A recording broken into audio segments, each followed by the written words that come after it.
O Comércio Afiado está de volta. Hoje nós estamos recebendo aqui o professor Joba Costa e nós estamos falando do movimento Catrumano e dos últimos acontecimentos que marcam a história de Minas com esse movimento. Minas tem uma história, a formação da história de Minas é de caráter dual, ou seja, duas histórias aconteceram aí. E eu gostaria que o professor, então, nos explicasse agora o que ficou confirmado nesse movimento como a dualidade na história de Minas. A gente tem uma formação vinculada a uma história de criação de gado. Uma história, uma sociedade não segregacionista, muito híbrida, muito misturada, muito sincretizada, com uma cultura que é a nossa cultura, completamente distinta da cultura mineira. Nossa culinária, por exemplo, não tem nada a ver com a culinária mineira. Nós gostamos, né, seu arroz com pequi de Felipe, por exemplo, demonstra que nossa culinária é distinta da culinária mineira. E isso marca as diferenças. E uma psicologia completamente distinta. Nossa psicologia social, Antônio Augusto Teixeira, um escritor daqui da região, diz que enquanto o mineiro é fechado em si, o norte mineiro é paurador, conversa pelos cotovelos. Né? A gente é completamente distinto. E essa é a diferença que o movimento catrumano trouxe à tona para poder dizer que nós somos partícipes na fundação do Estado de Minas Gerais e na consolidação da sociedade mineira, que parassem de olhar para a gente como o primo pobre, feio, que tem que ficar escondido na história, na identidade, e que nos respeitassem pelo que nós somos.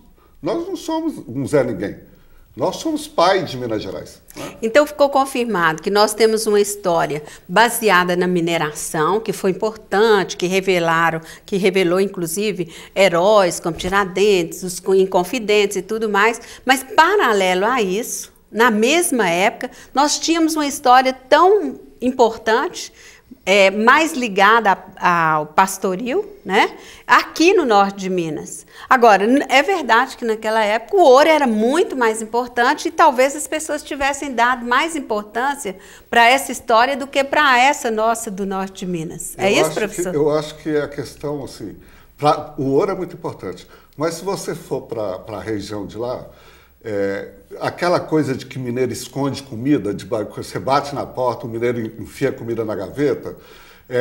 Lá em Mariana, uma senhora de 104 anos me disse que no período do auge do ouro, no adro, a sala de visita, que a gente pode chamar hoje de sala de visita, os armários da despensa ficavam na sala da visita, porque quando chegava alguém do mesmo nível social e econômico, a despensa era aberta, porque o que tinha valor para eles era a comida, não era o ouro. Eles tinham tanto ouro, mas não tinham comida.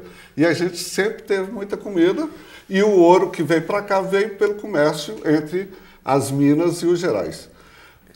Aqui, nós fomos fundados por Matias Cardoso de Almeida, pela bandeira dele, que ocupou a região. Antônio Gás de Brito fazia parte da bandeira, ocupou inicialmente na Bahia, depois passou para Rio Pardo de Minas, depois veio para Montes Claros, depois para Olhos d'Água. O irmão dele, alguns irmãos dele na beira de São Francisco, os irmãos de Antônio Gonçalves Figueira no Vale do Gurutuba. E então eles ocuparam a região na década de 1660.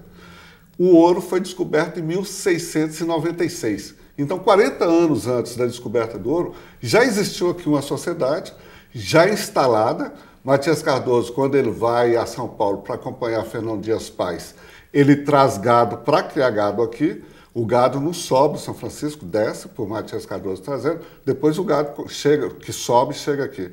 E eles estabelecem, então, relações comerciais com a sociedade do Recôncavo Baiano e com a sociedade soteropolitana de Salvador.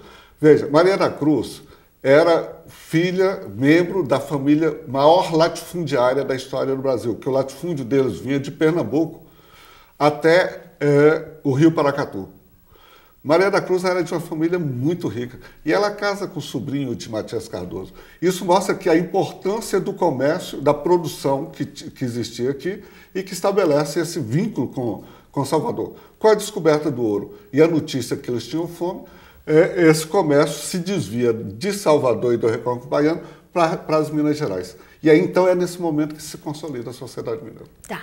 Eu queria até chamar a atenção das pessoas que nos veem, é que todos esses argumentos do professor estão baseados em documentos, né? Eu até gostaria que você falasse, Joba, porque esses documentos você foi buscar em São Paulo, em Salvador, em outras cidades que não em Minas. Eu queria que você explicasse isso. Para mim poder fundamentar, em primeiro lugar, eu fui para o Arquivo Público Mineiro. No Arquivo Público Mineiro existe pouquíssima documentação sobre o Norte de Minas, documentação histórica. Vasculhei durante 3 meses o Arquivo Público Mineiro e aí fui para o Arquivo São Paulo, dado Matias Cardoso ser bandeirante, né? Tem um vínculo muito grande com a Câmara de São Paulo, com a Vila de São Paulo e a Câmara com documentação, que fica na Biblioteca Mário de Andrade, em São Paulo. Depois eu fui a Salvador e depois eu fui a Recife e Olinda, porque para me contar a história do Norte de Minas, com o olhar do Norte mineiro, eu tinha que trabalhar com todas as possibilidades.